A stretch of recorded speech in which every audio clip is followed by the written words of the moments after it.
more and more that I think about this entire situation, the more that it makes me sick to my damn stomach to know that we almost watched Raja Jackson kill a man in the ring while he was unconscious.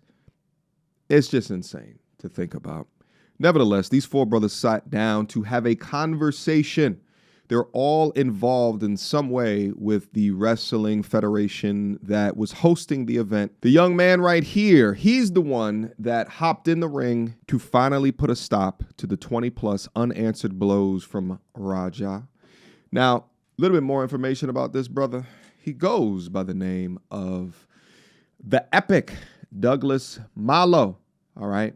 And here goes the photo of him stepping in there. If you guys remember, there was like a ref that was kind of not stepping in. There was another guy, short, pudgy, that was actually trying to pull Raja off. Well, the difference here is that this guy is also a fighter. So he had the skills to pull Raja off. Nevertheless, I wanted to go through this entirety of this podcast because they're speaking like sort of like a behind the scenes to give us more information, including more information about the current state of Psycho Stu.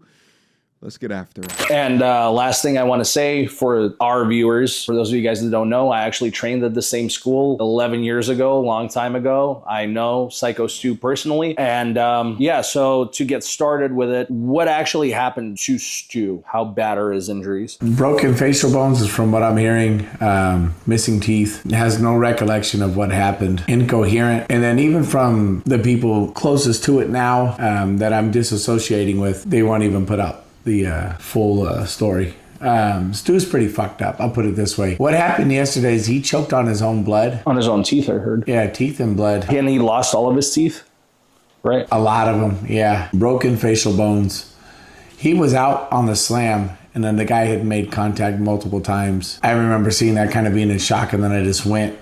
Outside of that, running in, there was other people that could have got involved that I made eye contact with, but they just stayed by the stage. Let me put it this way. I'm sorry to Stu that the people that said that they were your friends let this happen. So how did you end up being involved? Because from what I understand, you weren't part of that match, that segment. How did you end up out there in the middle of the ring during this match? I just got done with my match. I was blown up, took the heat, did the shit. Then I get a whisper about... I believe him when he says the state, and it's something that I noticed when looking at the footage, that if you look at Stu after he took all the blows, it looked like agonal breathing, which is typically a type of breathing when you're in a severe or dire medical emergency, right?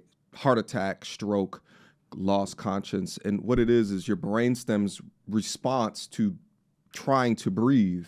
Whatever. It seems like they kind of wanted you there just because you're the only one who can shoot, which in wrestling means for real fight, right? It felt like it. Like how you'd use a dog. Like, hey, we'll send our bitch to go do this. But the fact that they told you to watch out and, you know, be ready, and the fact that this had nothing to do with any of the storylines kind of shows that this was premeditated, right? I think the premeditation part comes on the side of AJ Mana. You brought somebody that was volatile, that you knew had issues. So real quick, that's the friend of Raja who brought him to the event. That's the small calf, small ass, chicken legs with the cowboy hat. So this fight, whatever you want to call it, Raja Jackson... Attempted murder. Right, this attempted murder, he landed like 20-something punches on him. 23. 23 punches on him. You pull him off, and then he tried to go at you. So that was he trying to continue beating him even further? I think the culmination between his dad picking on him and all his daddy issues came out, and all the shit that AJ gassed up into his head. Because let me put it this way. I don't like Raja. I think Raja's a shit person for what he did. But I think AJ's a bigger shit person for gassing him up to be in that fucking ring, to leading him to ruin his own fucking life, to hurt somebody that AJ also has a fucking problem with. You can't fucking tell me that's not... I don't believe in coincidence. He was basically trying to put the blood on someone else's hands. Exactly, because he's not going to do it himself. Mm-hmm. You know, the few little backyard fights he fucking got in where he got beat the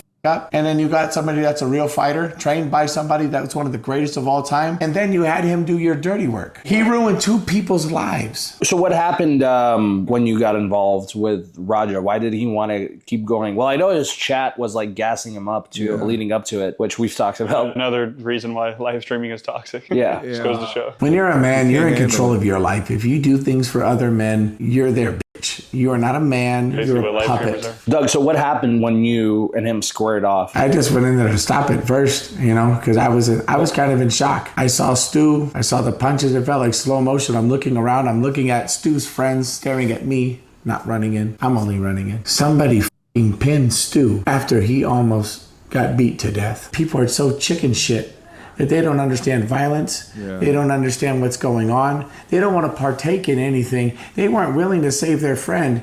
They would rather worry about their own image, their self, their match, or this. Sometimes the world stops. And I got the footage of that pin too. Now this is after the assault takes place. So you're gonna see the ref doing this. When the refs do X, that means that stop everything. It's an emergency. We need help, right? So he's doing the X. And this person jumps on him and pins him, and the ref does the 3 count. What?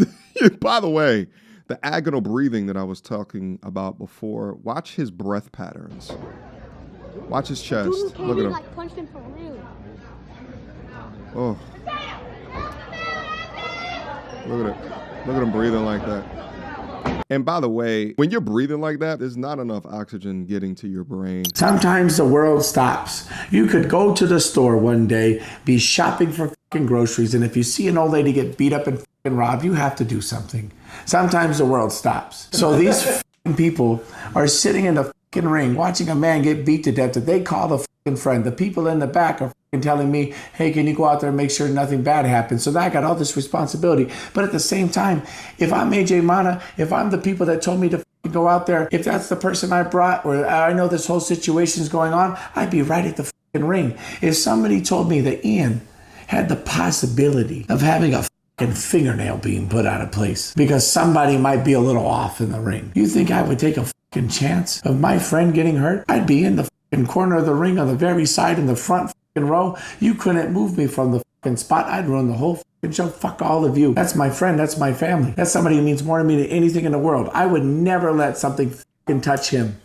I would die before something hurts my family. And all the people that call him family, where the fuck were they? And then when we're in the fucking ring and I'm breaking it up and he shoots a fucking double leg on me, by the way, work a better fucking double leg, you fucking prick. And then I'm telling you to fucking calm down. I'm not even fucking fighting. I'm not even being fucking hostile. Then you're trying to fucking work and get lower, do this, change positions, and I'm over here having to swim with you, all this other shit. And then you fucking punch me in the fucking eye after we're breaking it up, you fucking loser. That's why you got fucking headbutt, and that's why I fucking punch you, and you're fucking lucky I was tired from the match before this. What kind of fucking person are you? You fucking low-life fucking clown. You want fucking clout, so you beat up a guy that's fucking half unconscious. You punch a guy that's trying to break up a fight and not even trying to fight you. I wasn't even trying to fucking hurt you. The fuck is wrong with you? So do you think he wanted to continue beating up Stu? I think he would have killed him. if you didn't stop it, right? I promise you he would have killed him. He would have killed me if he would have got the best of me. If he would have took my legs out from under me like he was trying to, he was going to do the same thing to me that he did to Stu. Clearly, you watched the stream when he's walking away. I'm tired of people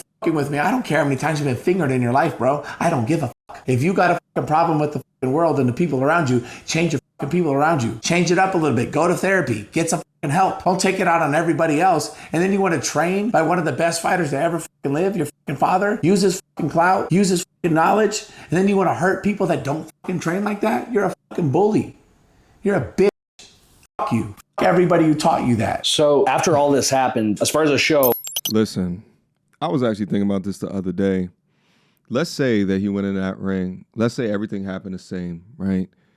His chat rage baited him. His father rage baited him, right? He's got this kind of internal hate for the situation that he's in, right? His ego was high. He still doesn't know how to control himself as a 25-year-old. Let's say he still went into the ring. Let's say that he picked up Psycho Stu and then threw him on the ground and Psycho Stu went out. Everything would have been fine. Let's say that he picked him up in the air and threw him. He got unconscious and then he did one blow. I still think everything would have been fine. But it was the amount of blows. Listen, at the end of the day, we are jelly bags filled with blood. The human body can only tolerate but so much. And blows raining down on you for that amount of time. Oh, I'm concerned whether or not the Psycho Stu brother is going to be able to still communicate effectively, right? Remember things effectively for the rest of it. And these are things that, you know, whatever lawsuits that's going to come, criminal charges going to be, they're going to have to talk about the long-term implications of this. And I think that the most damaging or dastardly thing amongst this, right? Like, if they never shook, it'd still be a little bit different. I still think he went but way beyond what he should have. It could have just been a slam and maybe one punch, and that's it. That would have been a receipt and a half, right? But it's the fact that they shook on it.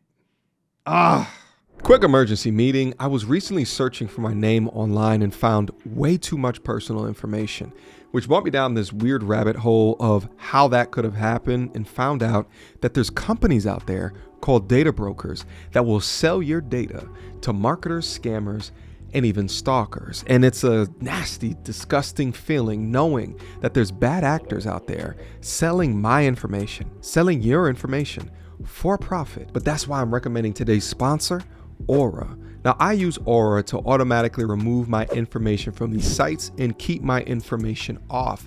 But they do other things as well, such as bank fraud and identity theft alerts, VPN access. But guys, utilize my link down in the description box down below for a 14-day trial.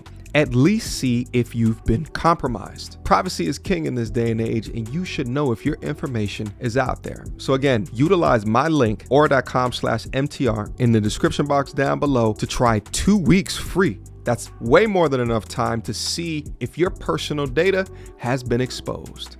Go now. Like, did the show just continue? Like, how did Stu get out of the ring? I assume it was stopped and paramedics came. Like, what actually happened? He was given CPR. He was choking on his fucking blood. The paramedics came. I rolled out. Once I realized that my fucking blood was leaking because he caught me right in the fucking goddamn orbital bone, I rolled out the ring to go fucking fight that guy. I said, fuck him, I'm coming. And then everyone's holding me back. And he had already, like, ran out of there? Already gone. And then the only person who fucking met him is a fucking crackhead with fucking face paint who's fucking begging for fucking clout for the fucking internet. Man, fuck that whole fucking night. There couldn't be anything more mismanaged in my fucking life than I saw that night. Yeah, for sure. So I'm just trying to get a better understanding of like how the show went on. Who took him out of the ring, first of all? Stu left by paramedics in his own blood, choking. A veteran.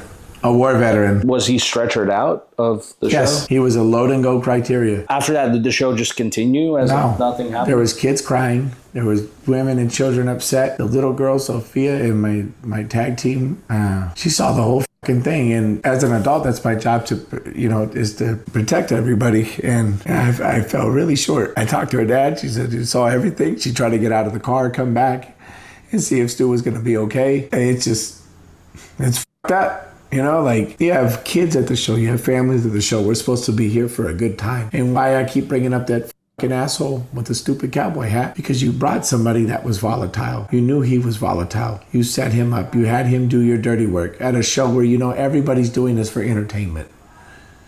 And you wanted to do that? What a fucking prick. Both of those fucking people. Fuck everybody involved with that person. And here's my thing about the Raja situation. His dad is going to be hurting. His family's going to be hurting because of the trauma with their fucking son doing this shit, the embarrassment, all of that stuff, right? You have somebody that's unhinged. He needs mental help, but he needs to go to jail as well. You have Stu's family now, which I hold in a way higher regard. The dad's there, and I couldn't imagine watching somebody I love getting beat to death. His dad was there? AJ was talking to his dad from what I hear, so I'm assuming his dad was there and lying to him about what happened. And then, like I said, with Stu's family, now they're wondering if he's going to be normal again. Not just jail. It's not the tragedy of losing my son to jail. Is he going to be able to remember things? Yeah. Can he walk? Can he talk normal? What condition is he in right now? Do you know? From what I hear, he's having a hard time. He has no recollection of what happened. He was in a coma overnight, right? Mm-hmm. Yeah, he was induced. Medically induced. And he's lost all his teeth at this point, I heard? Most of them, from what I hear. He had brain swelling as of last night. It's gone down since then, and reports as of late have said that he's up and alive, but is extremely out of sorts, is having trouble walking, maintaining his balance, and they just took him off a breathing tube this morning, and would assume they're just keeping an eye on him. The fucked up part is Stu doesn't want his attention. And he doesn't remember anything that happened, right? That's what we were told. Yeah. I'll be honest, I'm a little bit perplexed why they're blaming the AJ style, I guess the guy with the cowboy hat, so hard, because within the content that we watched, we didn't hear that brother tell him to hit him like that. He said, give him a receipt, give him a good receipt. You know, it sounds like a little bit on top of this is angst that this brother has for the organization itself and some of the people that's in it. So he's adding his, you know, a little bit of his own spunk on top of that. Because although he said give him a receipt, a good receipt, I don't think that then means to almost kill the guy. Apologizing to his wife for being in the hospital. So did the police end up getting involved? Yeah, no, they were multiple reports. I talked to the cops. I gave them my information. At what point did they show up? 15 minutes after the little fled. Besides taking a report, did anything else come of it? We're actually being active. This is part of the reason I'm here. I was actually not present for this event. I was at home. I heard about it pretty much just like everybody else until I started communicating with my friends and colleagues at that organization, and they were giving me details. I have actually kind of stepped away from the wrestling world because of personal growing safety concerns and social concerns in terms of my reputation. So I have been slowly distancing myself from this brand because I am not surprised at all that this happened. You're talking about that school specifically? Yes, there are some great people in this industry. There are a lot of bad people congregated at this place. There's great people at that school. I'll put it this way. Rikishi gets the fucking blame because his name is on the school, but that doesn't represent him. It doesn't represent Tamiko. It doesn't represent a lot of people there. Or Rikishi wasn't even aware of it, right? No. He wasn't even in town. He was out of state when Honestly, this happened. he's a beautiful person. I love him, and I love his son, Tamiko. The most disgusting thing, which is the reason I ultimately decided to be present for this, given that my involvement wasn't direct with the situation that's gone viral, which is a blessing and a curse. Part of me wishes so bad that I was there to assist the situation and help my friend here. The other part of me is glad I wasn't there because there's a good chance I would have gotten locked up that night as well if I was present for what I witnessed on video. But the most disgusting thing is that people at this school are being encouraged to not cooperate with the police. From what I hear, the police were there investigating the scene shortly after Stu was removed, and there has... Hold on, please refrain from engaging in comment sections of social media posts about the tragedy. It'll be weaponized, potential criminal and civil cases. Fly low. If law enforcement, anyone, an attorney, suspects or contacts you in any capacity, let someone here know right away for guidance on how to address them. Been multiple requests that have gone downstream from upper management to not talk with the police directly if they are contacted and to only let a certain group of individuals interact with the police. That is extremely dishonest. Shut the feed You guys down. let your friend almost die, and now you're trying to have people lie for you. And you to every single person who replied to them, yes, sir, you are all weak sacks of shit, and I hope you rot in hell. You are wasting oxygen that other people could be breathing. Go yourself. And if you continue to be complacent in this investigation and you side with the people who you know are in the wrong, I wish nothing but the worst for you. Is there anything else, I guess, any inside information that people don't know about yet that they would be interested in? How many episodes we got? Talking about this whole situation, of course. Well, I'm a professional boxer, and I've trained as a professional boxer for many years now. And wrestling was extremely new for me. I didn't watch wrestling growing up. I didn't really understand it. Everything that I learned about wrestling, I learned on site. And it took me a while to really understand this industry. And when you're someone who has seen real violence in your life and experienced real violence, things are very clear what's fake and what's not. And it is apparent that every single person in that ring is an absolute idiot who has never experienced any violence in their life. They should have known from that first slam that this was not a show. This had moved on from being a show, and somehow that individual was allowed to let off 23 punches before Doug here was able to intervene. Not one fucking person did anything. And that behavior continued when they encouraged every single member of this academy to stay quiet and not contact the authorities, not respond to the authorities, while simultaneously being extremely excited that this event has landed them 15 minutes of fame. They were encouraging people to repost their brother getting beaten to death and discouraging them from talking to law enforcement to make sure that the proper individuals responsible for this end up in jail. You knew see that the person was receipts. going to get hurt.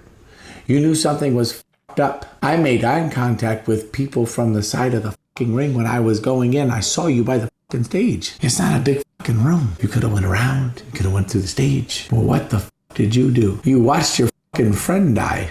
You watched somebody that you call family die. That means nobody is important to you. Not me, not anybody. So if I'm working for you guys and I sell as many tickets as I do and I put all this fucking money, time, and effort into this shit like I fucking do, I'm your number one fucking ticket seller. I bust my fucking ass for you fucking guys. That means the minute something bad happens to me, you guys will just watch it happen and you won't do shit. How long have you been there? 3 years? 3 fucking years. Stu's been there since day one.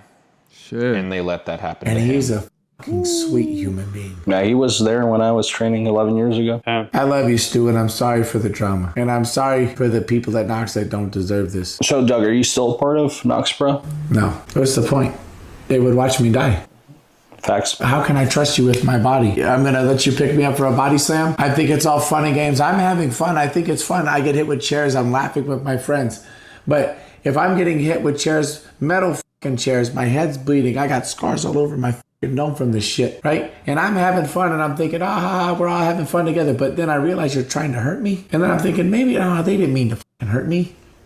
But after this, it's apparent. I think it's completely understandable why they're so mad at specific people within the organization for allowing that many blows. However, you cannot be mad at people that have not ever experienced violence before not stepping in. You know, I look at a lot of self-defense videos online, and the one thing that you will always see is people damn near killing themselves by what's called the bystander effect. Leaving themselves in a dangerous situation, not running away fast enough.